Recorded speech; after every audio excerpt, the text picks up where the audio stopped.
జగన్మోహన్ రెడ్డి గారు గవర్నర్ని కలిస్తే తెలుగుదేశం వాళ్ళకి ఎందుకంత భయం? ఎందుకంత అలర్ట్ అవుతున్నారు? జగన్మోహన్ రెడ్డి గారు ప్రతిపక్షంలో ఉన్నారు. ప్రతిపక్ష నాయకుడు కాకపోయినా ప్రతిపక్ష పార్టీ అయినా ప్రతిపక్ష పార్టీ ఆ హోదా మీరు ఇవ్వకపోయినా ప్రజలకి ప్రతిపక్షంలో ఉంది ఆయనే. ఆయన తప్ప ఇంకెవరున్నారు?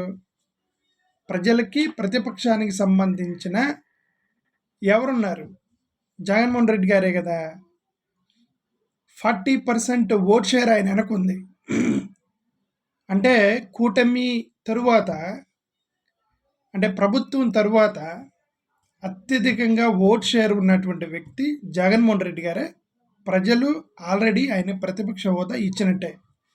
40% ఓట్ షేర్ ఉన్నటువంటి ఒక వ్యక్తి ఆయనే ప్రతిపక్ష నాయకుడు. మీరు ఇచ్చిన అయ్యిపోయినా ఆయనే ప్రతిపక్ష నాయకుడు. Okay, make it with very clear. Jaganmohan Reddy గారు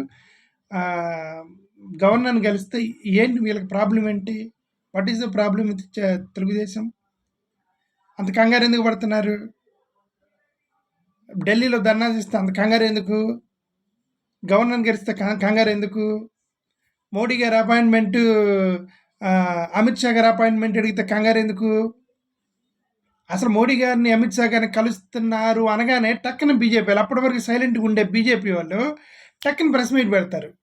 ఇక్కడ లోకల్ వాళ్ళు అంటే వీళ్ళు భయం. ఎక్కడ జగన్మోహన్ రెడ్డి గారు వెళ్ళి మోడీ గారిని కలుస్తారో, లేదంటే అమిత్ షా గారిని కలుస్తారో, వాళ్ళు ఒకటవుతారో, లేదంటే ఈయన ఆయన దగ్గరికి తీస్తారు.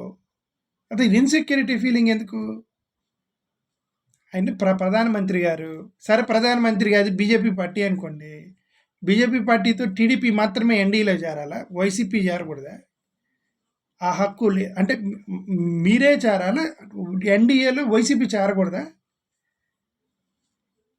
కంగారు ఎందుకు అంటున్నా నేను. అది ఆయన ఏం చేరడు, ఎట్టి పరిస్థితుల్లో ఎన్డీఏలో చేరడు. బట్ చెప్తున్నా నేను, ఆయన కంగారు ఎందుకు అంటున్నా. ఇప్పుడు ఆమె వంగలపూడి అనిత గారు ప్రెస్ మీట్ పెట్టారు. సరే, ఆమె స్టార్టింగ్ నుంచి కూడా జగన్మోహన్ రెడ్డి గారిని నువ్వు అని సంబోధించింది. జగన్ రెడ్డి అనేది ఆమె అపోజిషన్లో ఉన్నప్పుడు కూడా ఆమె అట్లానే అన్నది, జగన్ రెడ్డి అనేది. ఒకసారి ఏదో మీ బామర్ది లేదు అనే పదం వాడింది ఆమె.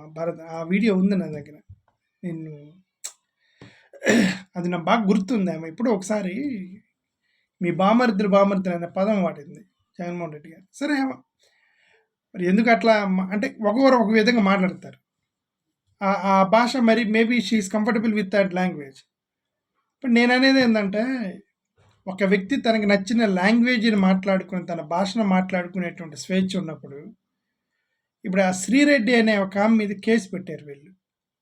శ్రీరెడ్డి అని ఒక ఆమె మీద కేసు పెట్టారు, రైట్?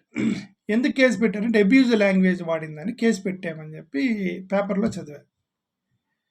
శ్రీరెడ్డి గారి మీద ఆమె ఒక వీడియో పెడితే ఆ శ్రీరెడ్డి కింద వచ్చే కామెంట్లు ఉంటాయి.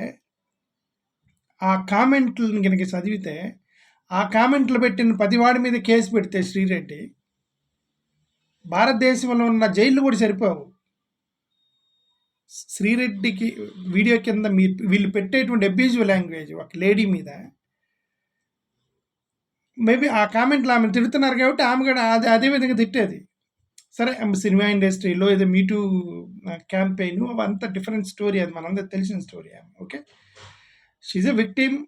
అలాగే తను ఎందుకు అలా మాట్లాడతారంటే అవుట్ ఆ కోపంతో ఏదో something that is the way she has చూసాను. ఓకే, ఆ మార్గం ఆమె ఎంచుకుంది, అంతే. ఆమె అలా మాట్లాడాలని.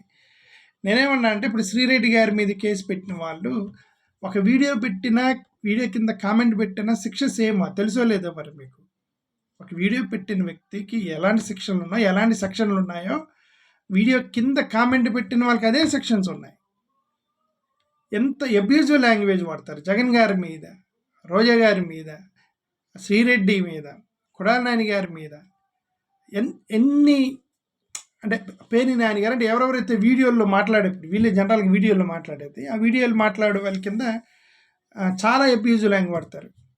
బహుశా నేను అదృష్టవంతుని నేనే అనుకుంటా, ఎందుకంటే నా వీడియోల కింద చాలా తక్కువ ఉంటాయి అబ్యూజివ్ లాంగ్వేజ్. నన్ను తిట్టేవారు కూడా ఉంటారు కానీ, బట్ నాట్ దట్ మచ్, చాలా తక్కువగా మాట్లాడతారు. ఓకే, మేబీ కొంచెం I will be thankful to them. ఎందుకంటే కొద్దిగా కానీ నేనే ఎక్కడ అబ్యూజివ్ లాంగ్వేజ్ వాడిన కాబట్టి వాళ్ళు వాడతలేదు కింద. ఓకే.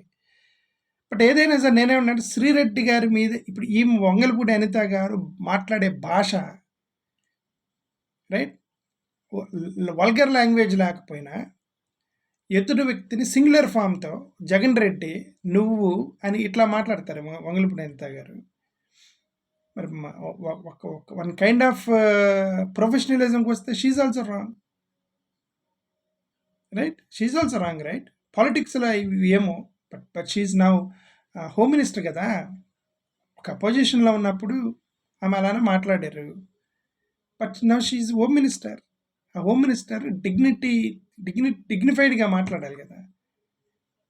ప్రతిపక్ష నాయకుడిని నువ్వు అనే పదం సరే ఏమో, but we should leave it to her consciousness. Okay. Jaganmohan Reddy గారిని చాలా ఆఫ్టర్ ఎమ్మెల్యే అది ఇది అనేది మాట్లాడుతున్నారు. ఓకే. సరే ఇంకొకటి కేసు పెడతాము అంటున్నారు. అంటే జగన్మోహన్ మీ భారతిరెడ్డి గారి మీద కేసు పెట్టాలా?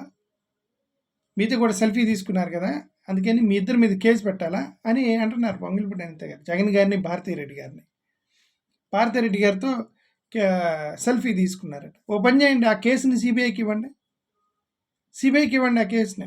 వినుకొండలో జరిగిన కేసుని మీరు సిబిఐకి ఇచ్చి అప్పుడు మీరు భారతి గారితో ఎందుకు సెల్ఫీ తీసుకున్నారు? అసలు సెల్ఫీ అనేది నిజమా ఫేకా? రైట్? నా తెలిసిన వరకు భారతి గారితో సెల్ఫీలు తీసుకునే వాళ్ళు ఎవరు ఉండరు.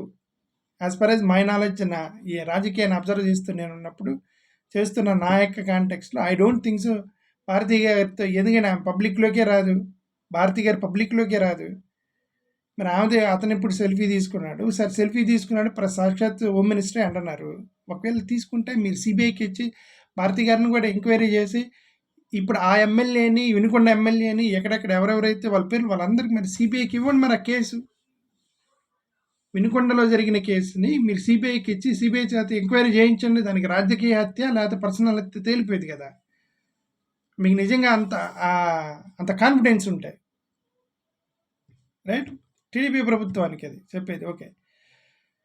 సో అదొక అన్ఫార్చునేట్ ఇది. ఓకే. ఇంకోటి ఈ చిన్న అంటే ఈ రెడ్ బుక్లో నారా లోకేష్ గారు పేర్లు రాస్తున్నాను అని అంటే మేబీ కొంచెం డిగ్నిఫైడ్గా రాసుకుంటాడేమో మా బుక్లో, రెడ్ బుక్లో. అంటే పైన వాళ్ళు పెద్ద పెద్ద స్కాములు వెలికి తీసి, రైట్, అలివిగా అనేటువంటి మర్డర్ కేసుల్ని సాల్వ్ చేసి అట్లా నేను పాజిటివ్గా అనుకున్నా ఆయన రెడ్ బుక్ అంటే. మరి చిన్న పేర్లు కూడా రాసుకొని శ్రీరెడ్డిని అరెస్ట్ చేయాలి, పంచప్రభాకర్ మీద కేసు పెట్టాలి, ఇట్లాంటి చిన్న వాళ్ళని కూడా టార్గెట్ చేసుకుని వాళ్ళని కూడా టార్గెట్ చేస్తే మీ యొక్క రేంజ్ ఏంటో అర్థమైపోతుంది. తెలుగుదేశం వాళ్ళకి మీ రేంజ్ ఎంత, మీరు ఎవరిని ఏ లెవెల్లో వాళ్ళని మీరు టార్గెట్ చేస్తున్నారు?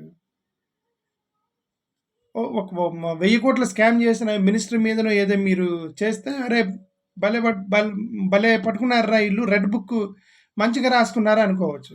రోడ్డు మీద పోయే వాళ్ళని ప్రతి వారిని మీరు అక్కడ రెడ్ బుక్లో రాసి నా పేరు కూడా రాశారనుకోండి, నా కెపాసిటీ ఎంత?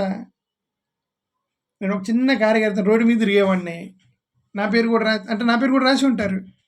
రోడ్డు మీద తిరిగేవాడిని నేను, చిన్న కార్యకర్తని మీ పేరు కూడా రాసి మా మీద కూడా కేసులు పెడితే ఇంక మీ స్టామినా ఏంటి, మీ యొక్క కెపాసిటీ ఏంటి, మీ యొక్క డిగ్నిటీ ఏంటి, మీ లెవెల్ ఏంటి, మీ రేంజ్ ఏంటి? చిన్న వాళ్ళ మీద పడితే మీ రేంజ్ తగ్గించుకున్నట్టే కదా. అది నేను అంటున్నా, అది నేను అనేది. మీకు రెడ్ బుక్లో మీ పేర్లు రాసుకుంటే ఇట్లాంటి చిన్న వాళ్ళ మీద పడకండి. ఆమె ఏదో యూట్యూబ్లో వీడియోలు తీసుకునే శ్రీరెడ్డి లాంటి వాళ్ళని ఇట్లాంటి వాళ్ళ మీద కేసులు పెట్టి మీ కెపాసిటీ చూపించి అది కాదు మీరు చేయాల్సింది. జగన్మోహన్ రెడ్డి గారి ప్రభుత్వంలో 1000 కోట్ల స్కామ్ జరిగింది, 1,00,000 కోట్ల స్కామ్ జరిగింది మీరు అన్నారు కదా. మీరు అవి బయట పెట్టండి, ఆధారాలు చూపించండి దానికి. అది మీ రేంజ్కి మీరు ఆలోచించాల్సింది, అది ఆ రేంజ్కి ఆలోచించాలి. కానీ ఇదంతా చిన్న కార్యకర్తల మీద దాడులు, వినుకొండలో హత్యలు, ఇట్లాంటి చిన్నవి never expected this kind of small issues. Okay, thank you. Anyway Jaganmohan Reddy garu గవర్నర్ని కలిశారు.